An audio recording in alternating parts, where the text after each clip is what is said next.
Hi, nga pala si Sai. Binili akong lip gloss. Clear siya pero nag-iiba yung kulay niya pag nilagay mo sa lips. I'll put the link na lang sa comment section. So, ito na nga. For this vlog nga, nagpunta kami sa may Cafe Benny. Located to sa may Skytech Dao. Sabi kasi ni ate ko masarap daw yung coffee and food nila dito. So, dahil day off namin at gutom kami, tapos 24 hours naman tong Cafe Benny. Kaya we decided na dyan na lang magpunta. We ordered nga ng 2 cakes, 4 coffees, 1 pizza, pancake kay Aya, and cookie. I don't remember the prices na. Pero ka-price ng Starbucks yung mga cakes nila. Pizza nila is nasa around 400 to 500. Coffees nila is nasa around 150 to 200 ata. Sa lasa naman ng food, hindi naman ako expert pero alam ko naman ang masarap sa hindi, kaya masarap. Next time we will go there, maybe I'll try their pasta. Tapos ayan nga, nakapaglakad si Aya kasi sobrang lawak ng space nila.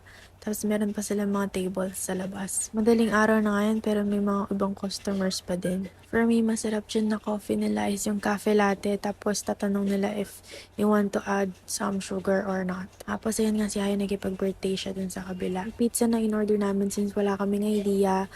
In-order namin is yung best seller nila. So far, so good naman. Nag-enjoy naman yung mga kasama namin. And we also enjoyed the food. So, before we end this vlog, tulungan nyo naman ako maka 1K followers. Sa mga nanonood at nagre-react sa mga reels ko, maraming salamat po.